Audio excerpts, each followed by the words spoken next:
today I told you I paid for that. Sir, relax. This is ridiculous. What do you need the receipt for? on an all-new Dr. Phil. We were falsely accused of stealing. Racial profiling, Pulled over for having done nothing wrong. white privilege, I could drive a nice car through a neighborhood and not get stopped. You can't. microaggression, That's probably one of the most disrespectful statements I've heard in a long time. and more. All white people are now being portrayed as racist. It's not fair. I am certainly not going to apologize because some other bad white person did something to somebody. I'm not going to let the black community demonize my race. I think it's a matter of being open to just say, is there something I can learn? Today's going to be a changing day in your life. You've never had anybody working harder to bring you to the threshold of change than right now.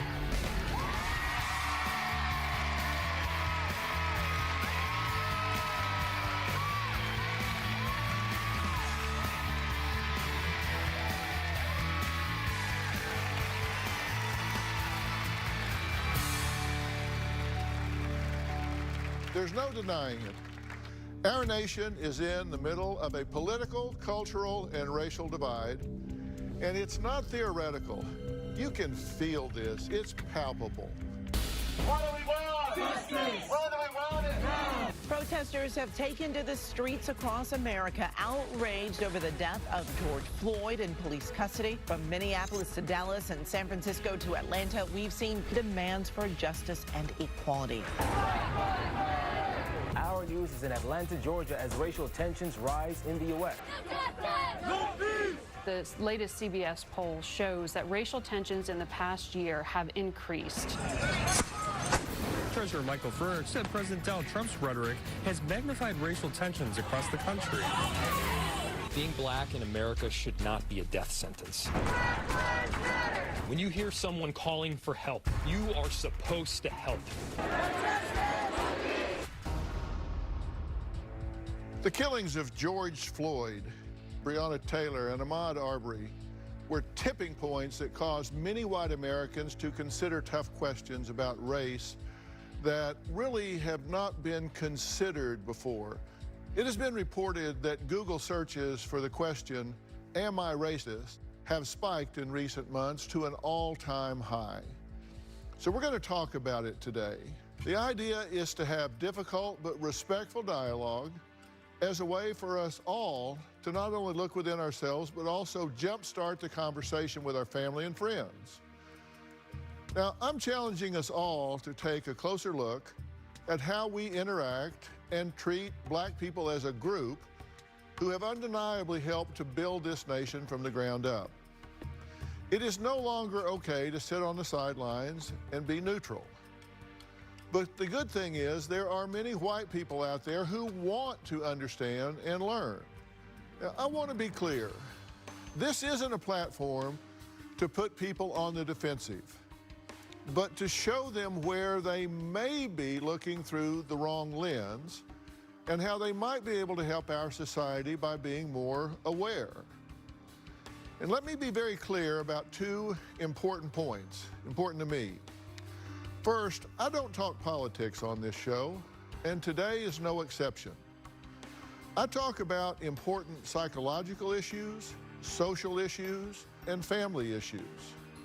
Second, I'm not here today to make anyone feel guilty about anything. I want us to have an open, intelligent, respectful discussion. And I predict no matter where you start in thinking and values, you're going to feel better at the end of today's discussion.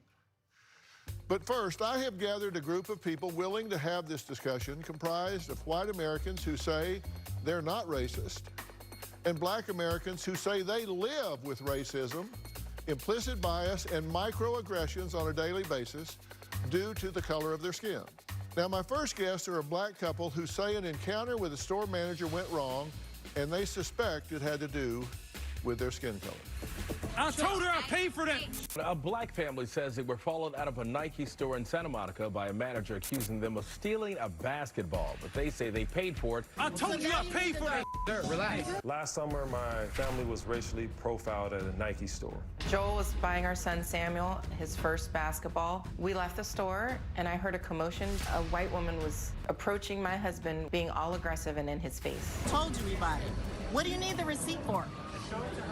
Because we didn't have our basketball receipt. What are you talking about? When I saw this woman, I thought to myself, what the hell is this white woman approaching this black man on the street? What does it say on there? Anytime a white woman gets into a conflict with a black man in public, it's not a good situation. Then she flagged down police officers. My reaction was, what is going on? I have no clue what's going on. You guys want to tell me what's going on? Yeah. They walked up to him and said, give her that stolen ball. Joel rolled the ball across the street and threw the receipt. After showing the receipt, the officers gave us the basketball back. So now you come refund his money, and I want an apology. This is ridiculous. And it's profiling. I told her I wanted to return that ball and that I wanted to speak with her manager immediately.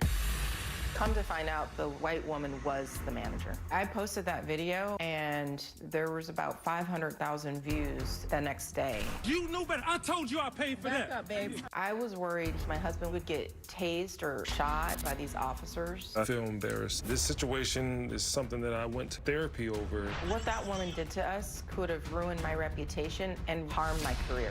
I work with 99% white people across my career, and none of them ever had this happen to them. Growing up, I remember being called the N-word, and I was abused. I don't want that for my son. Well, thank y'all for being here. Does this woman follow you out of the store immediately? I mean, we're seeing her here. How far out of the store are you right here? About a block. About a block. Okay. Were you surprised? I was. Did you see her coming? Surprised, confused. I mean, yeah. All the above. So let me answer your question. It's hard to relive the moment, right? But to answer your question, did she follow us out immediately? She was lockstep, followed us right out of the door. And she started kind of aggressively coming towards Joel, saying something loudly to him, and distracted him from walking with our son. And our son was walking, you know, without either one of us very close in the middle of the intersection. And it's not 10 feet from the store door, front door, to the intersection. So it was dangerous. It put us in physical harm. I mean, it was sudden. And that's why I had to, I didn't realize what was going on, so I had to put my son down, and he actually started taking off while, you know, this lady is throwing out lies, saying I took a ball. When the police got there, what was the attitude that you got from them? They did a horrible job at serving and protecting us. You know, when the police officers came on scene, they pretty much, in their mind, already knew that we stole the ball. They didn't come to us asking us how our evening was. They pretty much acted out of hate because of the lie that she told that we stole the ball. When they approached, they didn't even say, you know, excuse me, sir, can I see that item? We need to ask you a question. They approached my husband and they said, give her the stolen ball. In effect, they were stealing our property. Wow. She sicked those officers on us and told them that we stole a ball that we couldn't have stole, because obviously I didn't steal it because I had a receipt for the ball. I feel like just lying to a police officer, you know, could have got us killed. That's true. You were actually sponsored by Nike for a long time, right? Yeah, I represented Team USA. I told my wife not to film this. I want to apologize to my wife. And later... This is the reason why we're in this situation in America, because people don't think Black lives matter. I do think Black lives matter. Let me finish. I never interrupted you. We just told you we bought it. What do you need the receipt for? After the racial incident at the Nike store, there was no real response or change, and we're now suing Nike. We don't feel like our voices were being heard. Come to the table, talk to us. Hear us out. Let us know that you are with people of color. Help us change what's going on. This should never have gotten this far. This is embarrassing to have to be suing a company that you thought you loved.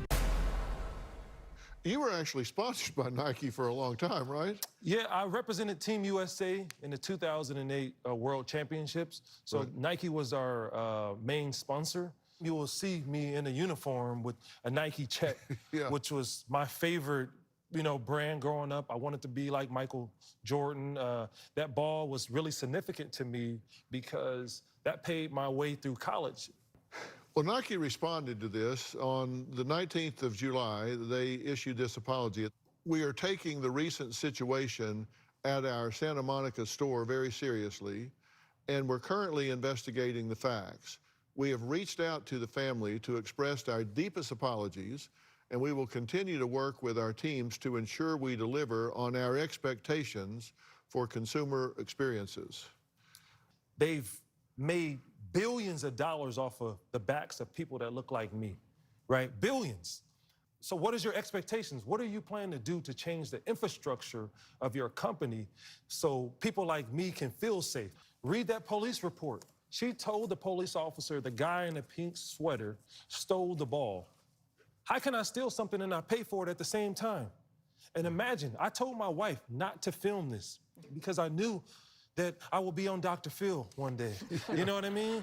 And the sad thing about it is I was mad at her in a moment, but this is the only thing that is exonerating us. And I want to apologize to my wife openly in front of the public, the world, whatever, and tell her I'm sorry for telling her don't film that because I was so embarrassed.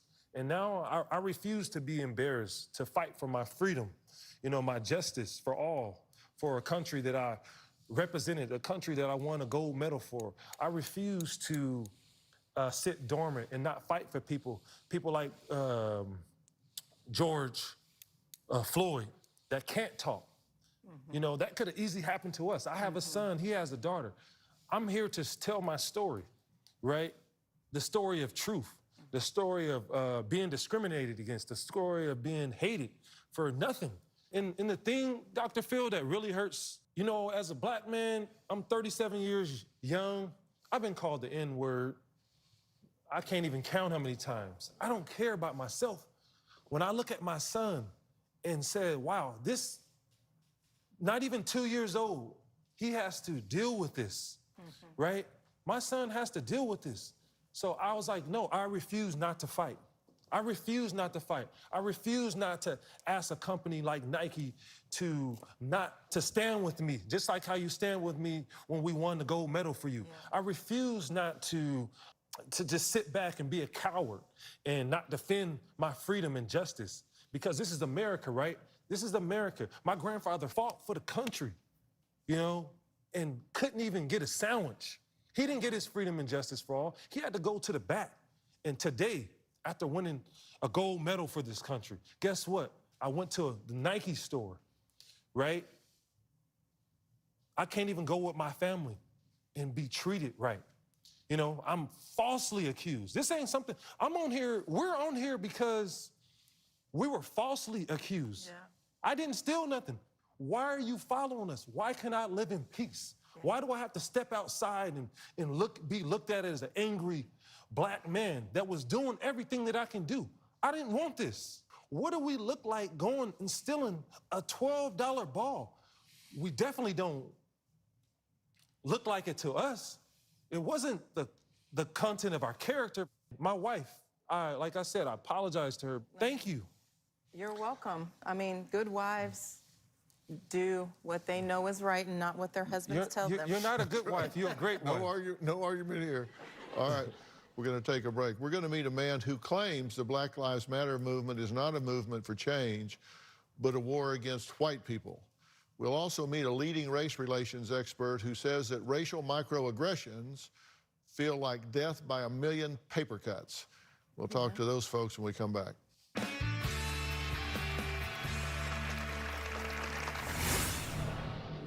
My problem with Black Lives Matter is they are a terrorist hate group. Black Lives Matter is not a group. It is a movement.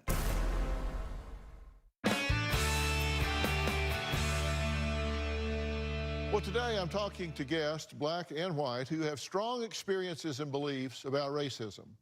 In particular, I'm asking white people to take a minute to really look within themselves to see how they might be able to help our society by being more aware of microaggressions and implicit bias.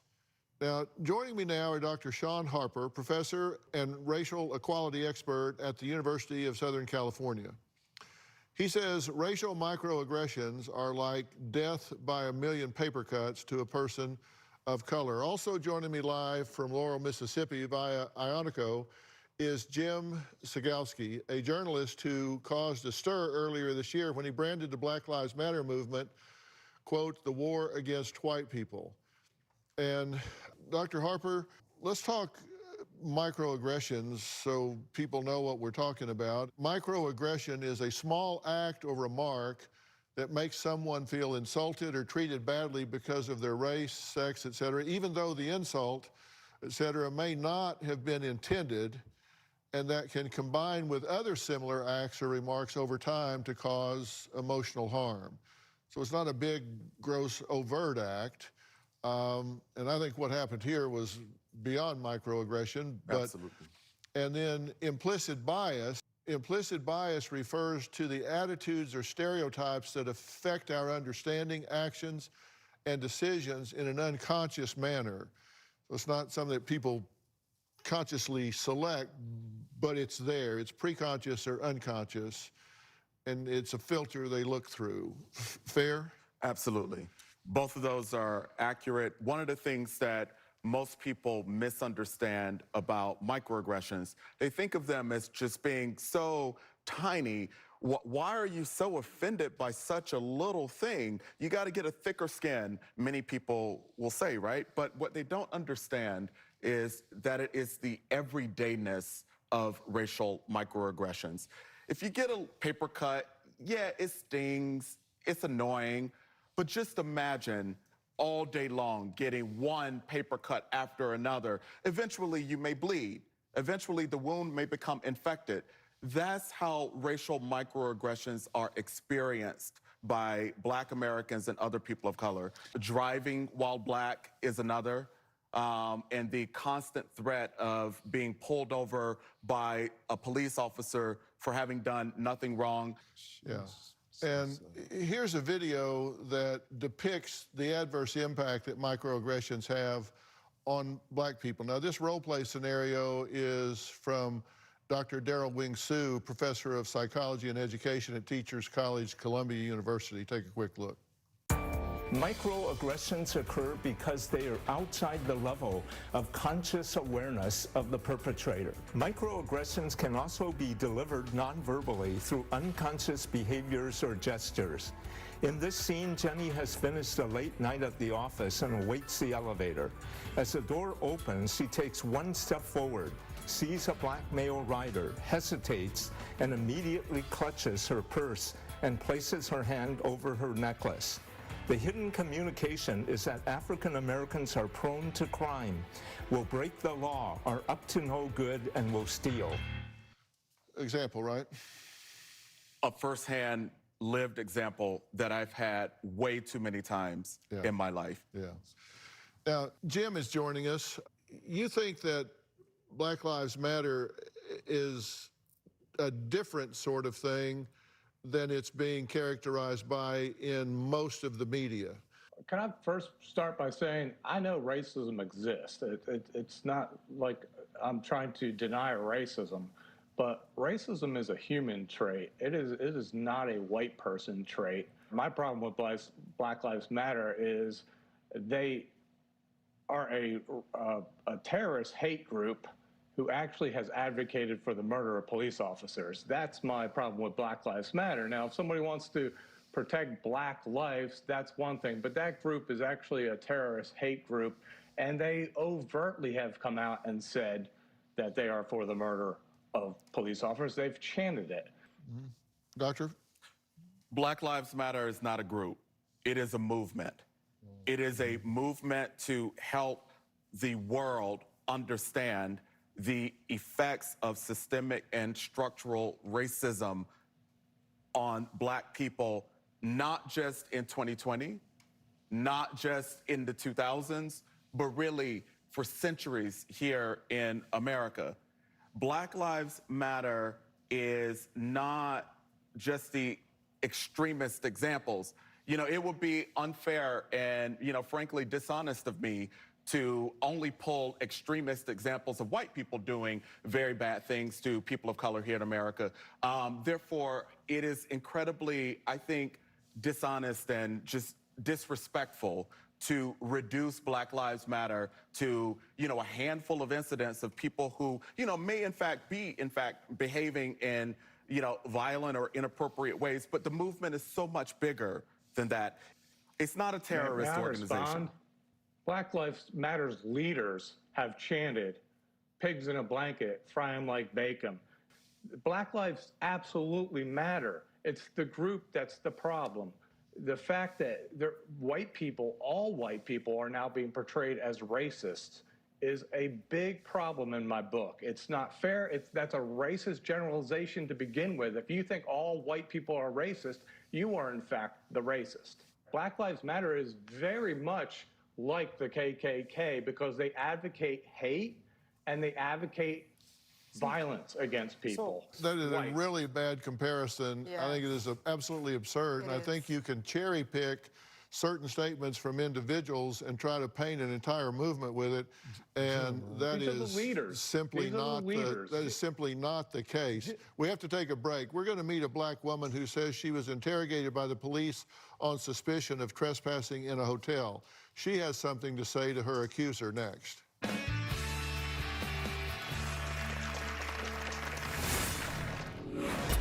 I don't have to tell you. I have a key to get it, and I don't have to tell you who my man. We were the only black family at the pool.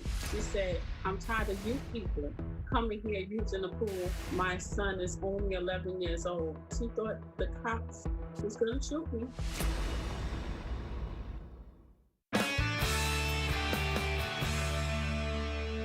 We're talking today about racism and the pernicious, subtle ways it can be expressed, resulting in a black person feeling alienated, targeted, and inferior. Now, my next guest says her experience with a microaggression left her furious and really her children terrified. I have a room here, and I told her that. What's your room? So she called you, officer, and she called you here. So y'all both here harassing me. A situation involving a hotel employee, 2 Williamston police officers, and a hotel guest. The day that this happened, me and my 2 kids, I went to the pool at the Hampton Inn. While my kids were in the pool, I stepped away to make an important phone call. I saw a lady, I said, hello, and then I asked her, was everything okay? I don't have to tell you. I have a key to get it. Why do you need to know who my man? We were the only black family at the pool. 2 white people sitting over there, she said nothing to them.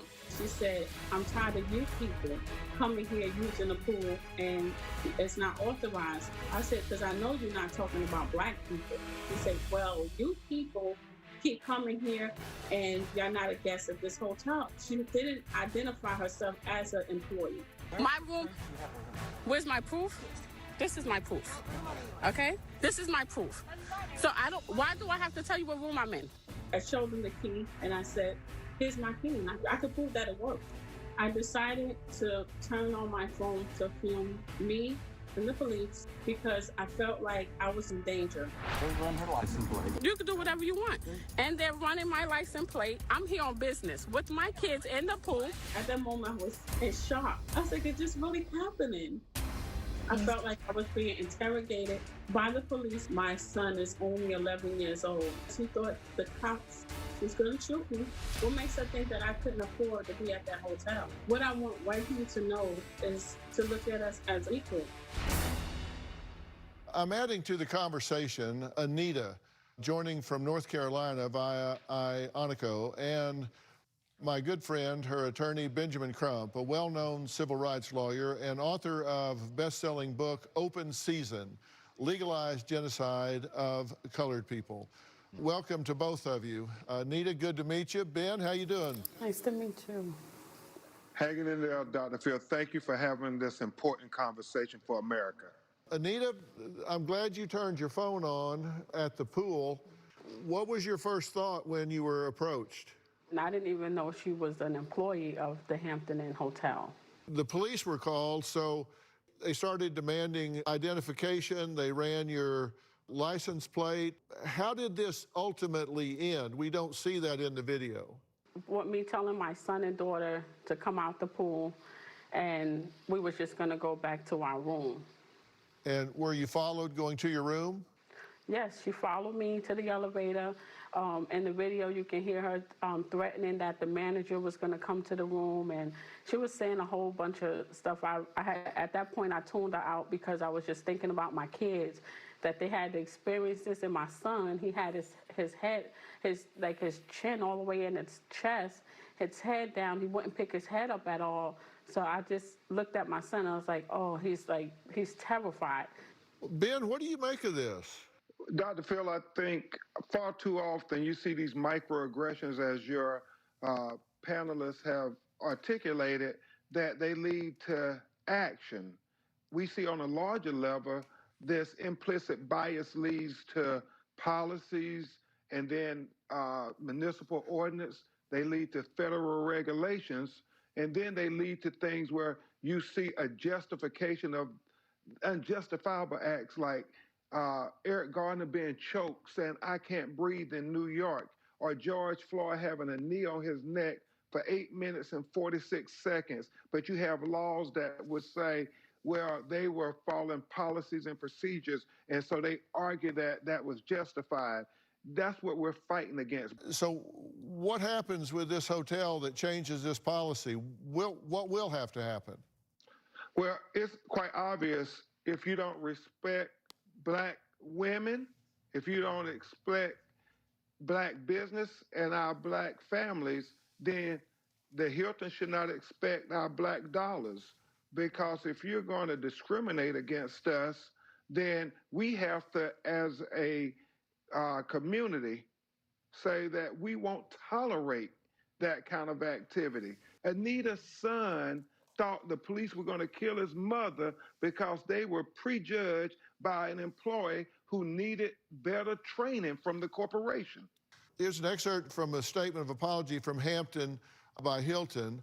It says, "We have apologized directly to the guest and her family for the experience and will work with them and the hotel to make this right. We remain in contact with the hotel's ownership about follow-up actions and to ensure that in the future, their employees reflect the best values of our brand and are welcoming for all."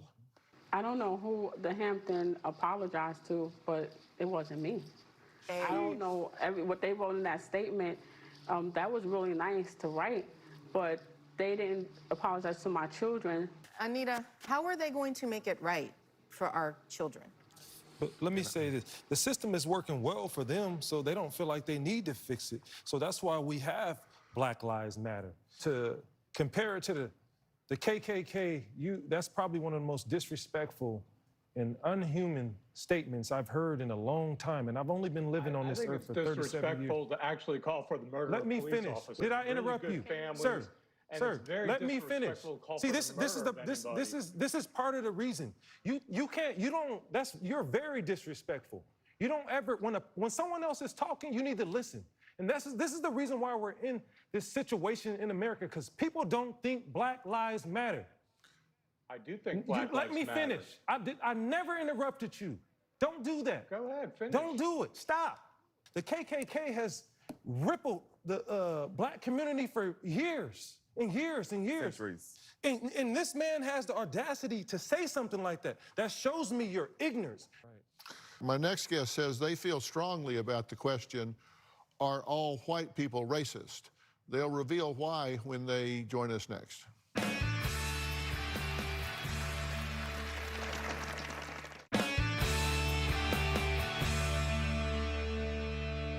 I'm talking today about systemic racism and how this informs the experience of the average Black and white American. Joining me in studio is Sydney from Los Angeles. She says she's a white ally who is sick and tired of seeing Black people murdered for merely existing. And Katie joins us from Texas. She says she's a Republican YouTuber and founder of political and comedy website The Good Patriot. She went viral last month when she posted a video entitled, "Why We Should Never Apologize for Our Race." Hi, America. I'm Good Patriot, and I'm a racist piece of trash. I'm so racist that I don't even know how racist I am, or at least that's what I've been told. So to destroy racism, which apparently only exists against black people, I'm gonna have to do a few things. Number 1, put a black box on my social media pages. This will ensure that I start working off my penance for being born white. And number 2, I need to validate the existence of black people by saying the magic words, Black Lives Matter.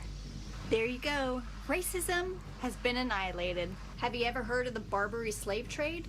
That's the one where for hundreds of years, millions of white Europeans were kidnapped and enslaved in North Africa. Kind of weird that we never hear talk about that example of slavery, right?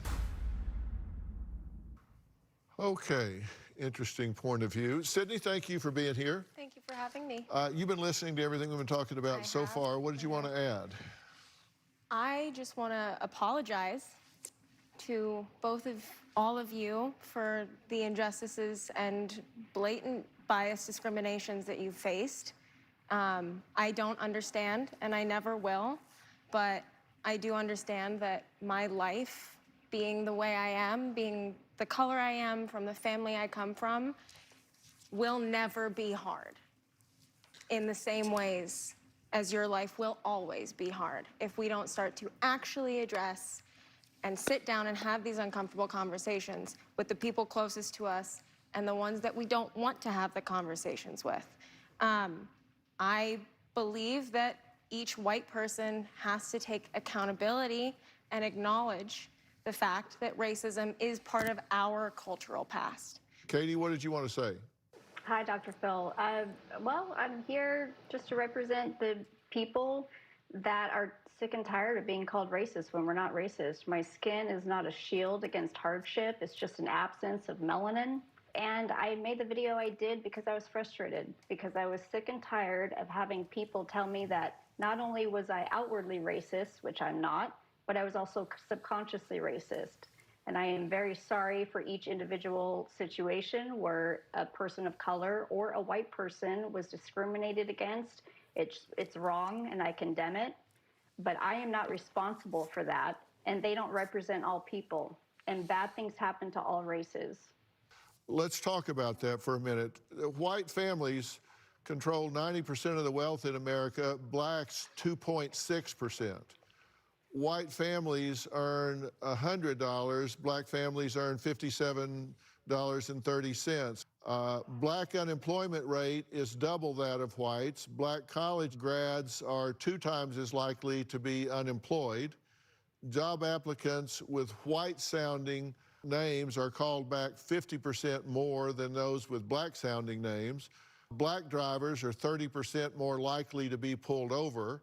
Blacks infected with COVID-19, 3 times more likely than whites. The #1 predictor of graduation is if a child is reading on grade level in the 3rd grade. If not, they're 4 times less likely to graduate. If it's low income, they're 6 times less likely, and that is overpopulated, overrepresented in the black community. 18% of preschoolers are black, but 50% of the suspensions are black. Black students are 3 times more likely to be suspended, even with similar infractions, as their white classmates. 13% of the U.S. population is black, but 40% of the prison population is black. And black home ownership is 42%. For whites, it is 72%. It's hard to say there's not a systemic issue in America. I can go to the store and not get followed. I can drive a nice car through a neighborhood and not get stopped. You can't. When I do get stopped, it's not the 5 most dangerous minutes of my life, and it might be yours. That's right. Next, a white woman who believes that white people should acknowledge their privilege and take action.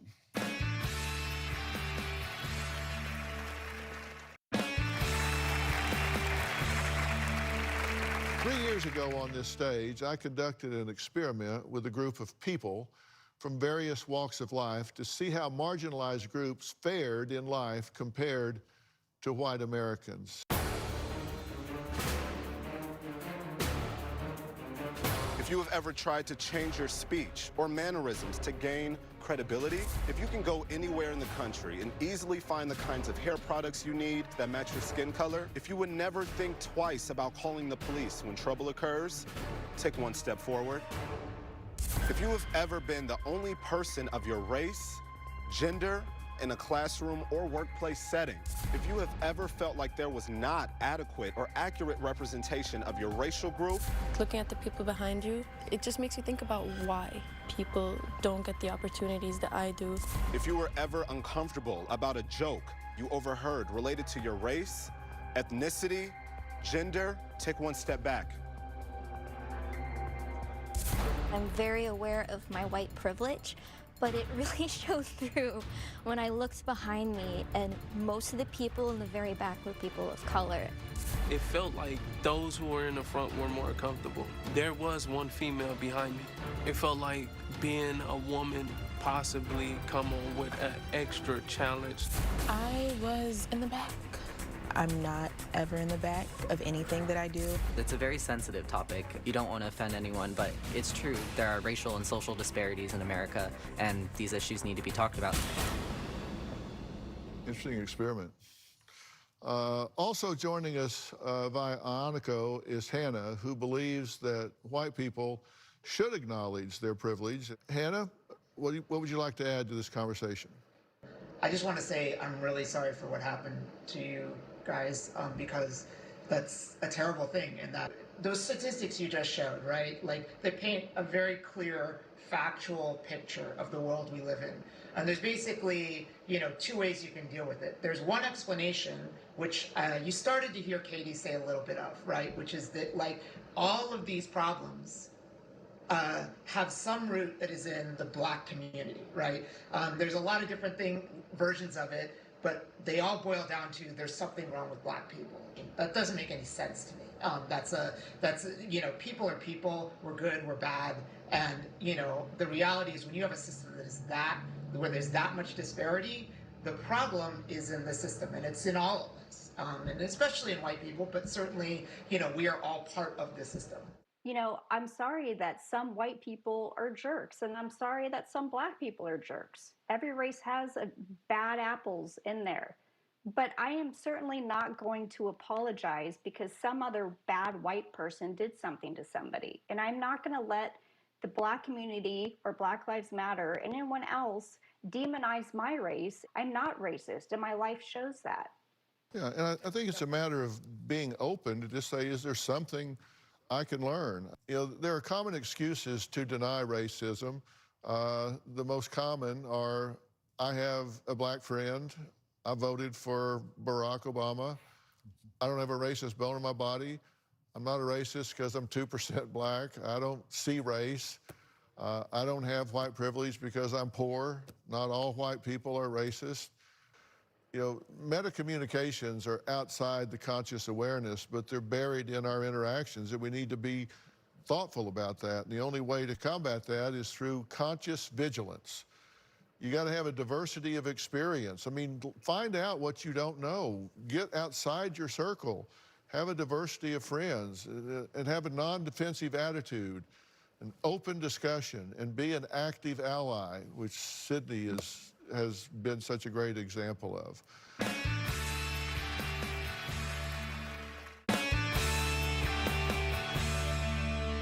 I want to thank all of my guests today, including Dr. Sean Harper, USC Professor for Racial Equity. Thank you so much for being here. For more information about today's show, log on to drphil.com. You can follow me on Facebook, Twitter, Instagram, TikTok, and don't forget to subscribe to Robin's podcast, I've Got a Secret. We will see you next time. Thanks so much.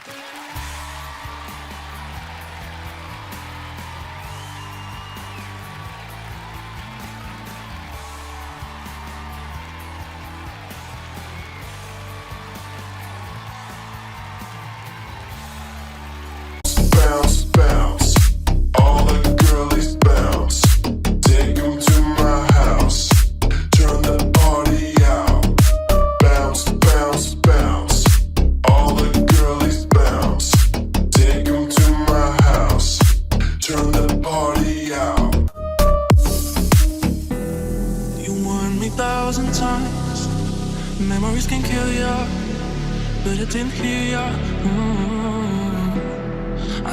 that I could fly, but woke up on the asphalt. I swear there was the last storm. I've always been naive. Call it.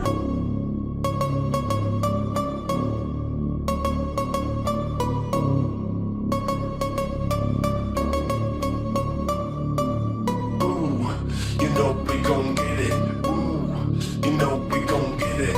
Ooh, you know we gon' get it. Every day and night, that's right.